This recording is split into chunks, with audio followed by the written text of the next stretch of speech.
Hi mga chiko! Welcome back to my vlog. So for today's video, magluto tamang tinolang manok. Perfect na perfect yung ay ngulam na ini. Lalo na medyo marimlaym panahon tamong ini. Tapos manyaman mamanilup sa buwan eh. And daw na nga bali sinali nga manok kay mother ko. Tapos menyad na kami din papaya dahil magtinola tamo nga, diba? By the way mga chiko, pwede kayo rin namang gumamit sa yote. Depende kayo kung nanong prepared yung ilagay. Numurian din ng patatas ang pong carrots. Depende kaya kayo. Bahala kayo kayong trip yun. Charis. At after ko nga linwalit ang hanggang gamitan ko, yan, luglugan ko no pamasalese dening manok. Tanggalan ko lamuret ang daya-daya, bangkan tapot ang iluto ko, ali magkule matulingin kay katamos sabo. At after talang ang awas dening manok, patiktikan tala mo kay ning strainer, bangkan ta mabawas ng danom na inabsorb na ning kay katamong manok. Kay ba't na nga nita may mukpok na ako din mapilang pirasong bawang dahil nga gamitan tayo yung ken pamanggiso. Kay ba't kong pikpukan tapos belatan, pengili ko na la din pala rin ng bawang. At dahil nga manok yung iluto tamo for today's video, mangailangan tamon laya para matanggal yung lansana nitang manok. At siya nga magtinola kami talagang daragdagan ming layang lalagemi para mas manyaman nyo. At saktong-sakto nga magatal kuwak mulan, kaya naman po ta panlangutang kungan din hanggang laya nga rin. Kaya ba't kaya nga pangilitang kay katamo laya, sunod ko na yung pengilining kay katamo sibuyas. Buri ko talaga kayong tinolay ta medyo manamis-namis yung sabona, kaya naman magpapanton ko pang manibalang na papaya. Bali lagay tayo rin pala itang minunadang inyada papaya, dahil sayang neman alita niya subliketampun. At kaya ba't ko nga prepare dito hanggang gamitan ko, may papali na ako rin palang kawali, tas maglagay na akong dita kataba, belag ko na la din detal layo. At siya nga mga bit kami laya kare luluto mi, paboren miya panlare ng lare, bayo miya laging sibuyas ang pumbawang. At kapag nga makanya na itsura itang kay kayong layo, pwede yun ang ilagay tas sibuyas ang pumbawang. Tapos pihalo-halo yung mong alam patugot, bangkanta magbanding lang masalese. After nanita, pwede tanang ilagay itang kay katamong manok. Actually, kin pa magtinola, mas kinano naman partina ng manok pwede. Metong yamu din naman kasi lasay ta, lalasay ang manok.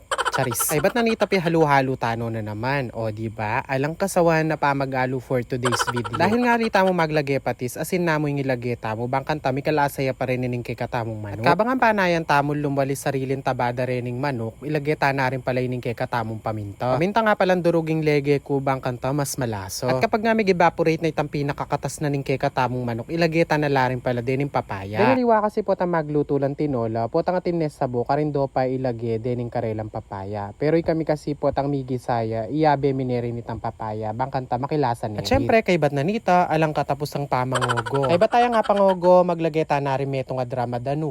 Charis. At kapag nga bubukal na at malambot no retang kay katamong papaya, pwede tanong ilagay detang siling haba. Ay rugo yun no, pag sistreng ka na ako siling haba, kaysa naman kay masayang layabe kuno kay ning ka na akong tinol. Ay maglagay na ako pala pampalasakin, tapos anyang okay ne, lagay ko na ladin pala din yung bulong na ning malunggay. Ay ba't ko nga lagay detang bulong na ning malunggay, pitda ko na ngayon ka lang kasi maluto na laking pali na ni sabo. Ano na nga mga chiko, finally, may luto na yung kay katamong tinolang manok. Kaya naman nung abor yan yung ulam tamo for today's video, don't forget to like, follow, and share. Kanyang ang oras ay ni mga chiko, may nga na ako, kaya naman for today's video, manilup tamo mo mapalis sabo. O yan na chiya, tina kayong idea no nanong pwede yung ulaman for today's video. O siya, mga nepay nga chiyo, God bless everyone, bye!